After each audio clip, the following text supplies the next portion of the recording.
Plus d'1,1 million jeunes Ivoiriens ont bénéficié de l'initiative Année de la jeunesse pour un budget d'un peu plus de 500 milliards de francs CFA.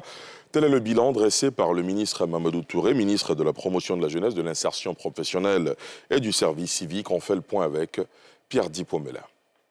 L'objectif du gouvernement dans la quête de l'autonomisation des jeunes était de toucher 700 000 jeunes à travers différents programmes avec un budget de 360 milliards de francs CFA.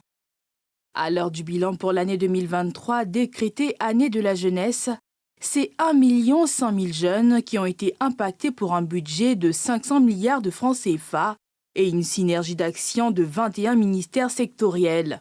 Le ministre Mamadou Touré, en charge de la promotion de la jeunesse, a fait le point de la situation, relevant les actions particulières de son département ministériel. Au niveau du ministère de la Jeunesse, ce sont 53 milliards de francs CFA qui ont été mobilisés pour les différentes initiatives de notre ministère. Que ce soit au niveau du service civique, les grandes actions majeures, c'est-à-dire la CAN, avec le recrutement de près de 20 000 jeunes bénévoles qui ont agi dans 78 localités sur l'ensemble du territoire national. Toutes les localités où il y avait des fan zones. Nous avons, avec le COCAN, travaillé à la mobilisation de 10 000 volontaires qui ont aidé à l'organisation pratique de la CAN. Vous avez le centre de service civique de Boaké qui a été totalement construit, qui a accueilli près de 500 personnes. Vous avez en tout près de 1400 jeunes qui ont participé aux formations dans les centres de service civique. Vous avez donc des chantiers qui ont été ouverts à Taloa, à Korogo et à Dzopé pour la construction des centres de service civique. Au niveau de l'agence emploi jeunes, les activités se sont poursuivies, financement des projets pour les jeunes, les travaux à haute intensité de main-d'œuvre en lien avec les communes, les programmes de l'école de la deuxième chance, avec les programmes d'apprentissage, de chantier école, les programmes de stage, ainsi de suite. L'année de la jeunesse s'est terminée avec 2023, mais le programme jeunesse du gouvernement se poursuit avec le ministre Mamadou Touré qui veut maintenir le cap. Si un travail important a été effectué en 2023, il reste encore beaucoup à faire pour 2024, en synergie avec tous les ministères sectoriels. Il nous faut aller plus loin, telle est la vision du chef de l'État, dans la réalisation des programmes en faveur des jeunes, et donc chacun a reçu sa feuille de route.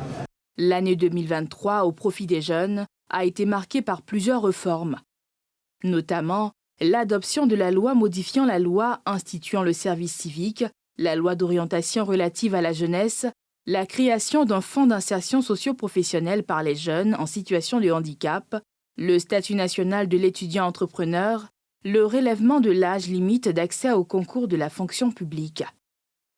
Au chapitre religion, on s'intéresse au carême chrétien qui se poursuit, une période de pénitence de 40 jours. Si les fidèles doivent avoir de nouvelles habitudes alimentaires, les commerçants de corbeilles de fruits semblent se frotter les mains, comme nous le montre Nadia Edja et Chèque Bleu. C'est la période du carême chrétien. Chez Fatima, conceptrice de paniers cadeaux, on se met dans la cadence. Des paquets spéciaux sont confectionnés à cet effet, à des prix allant de 10 à 50 000 francs CFA. Lorsqu'un client nous sollicite, déjà c'est pour marquer le moment.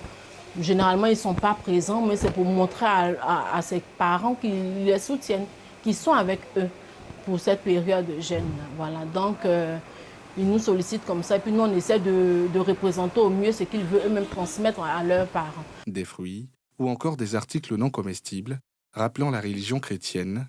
Le contenu des paniers est riche et varié.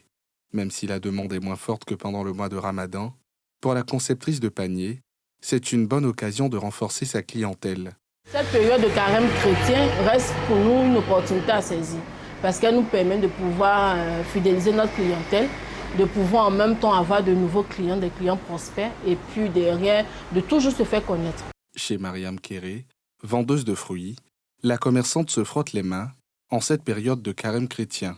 La période de carême chrétien, là, ça sort plus. Ça sort plus qu'avant. Parce que les gens font les dons à les camarades, les proches, les voisins, donc ça fait que ça sort plus. Il y a des mangues, il y a des papayes, il y a des pastèques. C'est ce que les gens aiment, la période de carême. Donc quand tu coupes le carême, tu prends, c'est très bon, c'est léger en fait. Dans quelques semaines, les fidèles musulmans entameront également le jeûne. De quoi dynamiser encore plus l'activité de ces commerçants.